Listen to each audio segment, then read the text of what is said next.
Na ndio maana hata wenyewe wa Mayahudi wana maneno yao pia, na wao walisema the day which Muslim they will know their book, that the day the Muslim they will dominate all over the world.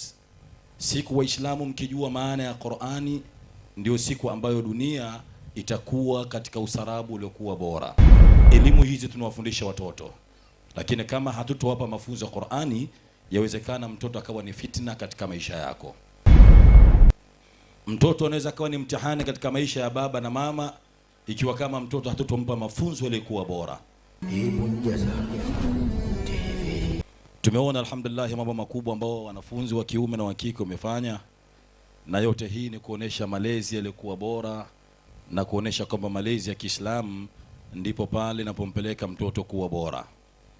Tunamwomba Mwenyezi Mungu Subhanahu wa Ta'ala awajalie watoto wetu wawe watoto waliokuwa wema. Ajalie Mwenyezi Mungu Subhanahu wa Ta'ala elimu zao ziwe zina manufaa katika nchi yetu na ziwe zilete tija ilikuwa njema. Lakini yote haya yamepatikana ni kwa sababu kwamba alhamdulillah shule za Kiislamu ni shule ambazo zinazotoa malezi yaliokuwa bora. Mmoja katika wasemaji akasema, allimu waladaka alqur'ana fa inna alqur'ana sayuallimuhu kulla shay'in. Mfundishe mtoto wako Qur'an. Mtoto wako utakapokuwa umemfundisha Qur'ani, basi Qur'ani yatosha kuwa ni katiba katika maisha ya mwanadamu. Qur'ani inampeleka mtoto kuwa mtoto mwema. Na ndio maana hata wenyewe wa Mayahudi wana maneno yao pia, na wao walisema the day which Muslim they will know their book, that the day the Muslim they will dominate all over the world. Siku Waislamu mkijua maana ya Qur'ani, ndio siku ambayo dunia itakuwa katika usarabu uliokuwa bora. Qur'ani mafunzo yake ukiyatazama yatamkataza mtoto kufanya yale ambayo Mwenyezi Mungu aliyakataa. Elimu hizi tunawafundisha watoto, lakini kama hatutowapa mafunzo ya Qur'ani, yawezekana mtoto akawa ni fitna katika maisha yako. Kama aliyosema Mwenyezi Mungu Subhanahu wa Ta'ala, hakika mali zenu na watoto wanaweza kuwa ni mitihani kwenu. Mtoto anaweza kuwa ni mtihani katika maisha ya baba na mama, ikiwa kama mtoto hatutompa mafunzo yaliokuwa bora, au mtoto kumpa elimu ya kumjua Mwenyezi Mungu Subhanahu wa Ta'ala, kujua kwamba daraja hili la mzazi, daraja hili la jirani, daraja hili la kaka, na yote hayo huwezi kuyapata kama hutoingia ndani ya mafunzo ya Kiislamu. Kwa hiyo tunahimiza kwamba ndugu zetu Waislamu, watoto wetu tuwalete katika shule za Kiislamu.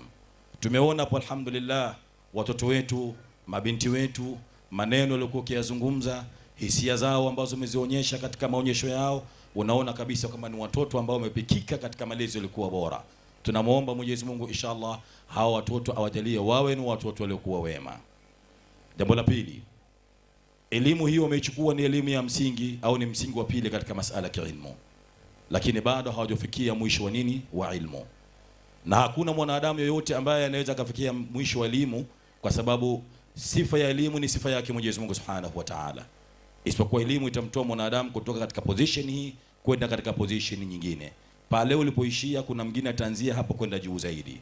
Huo ndio ulimwengu Mwenyezi Mungu Subhanahu wa Ta'ala ameuweka. Na ndio maana Mwenyezi Mungu akasema wa fawqa kullu dhi ilmin alim, kwamba kila mjuzi basi kuna mjuzi ambaye alikuwa juu lake. Hii Mwenyezi Mungu anakuonesha kwamba kuna mtoto unaweza kuwa ni genius. Kuna yule ambaye wewe umepata maksi 70, mwenzako akapata maksi 40. Zile 40 ambazo huyu mwenzako umezipata wewe ndio umezikosa, na zile 90 ambazo umezipata ndio mwenzako umefanya nini? Amezikosa. Kwa maana hii ni kuonesha mapungufu ya nani? Ya mwana Adam. Kwa hii elimu yenu leo mmeipata form 4, kwamba kesho jueni kuna elimu ya nini? Kuna elimu ya form 5 na form 6.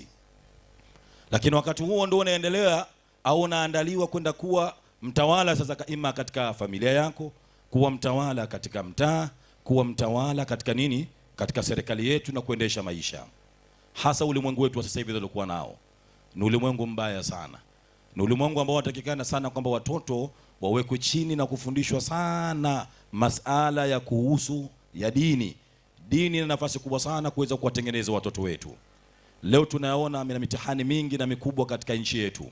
Nchi ya Tanzania haijawahi kupitia katika misukosuko kadha wa kadha, lakini utandawazi ambao ndio globalization imewafanya watu imewafanya binadamu kuwaweka free, kuwapa uhuru kiasi ambacho mwanadamu anaweza kasimama au leo Mtanzania na kumtukana kiongozi au kutukana viongozi, matusi ya ndani na matusi mabaya. huyu amekosa malezi ya dini. Lau kama angelikuwa na malezi ya dini, asingeweza kudhubutu kumtukana yule ambaye alikuwa kiongozi wake.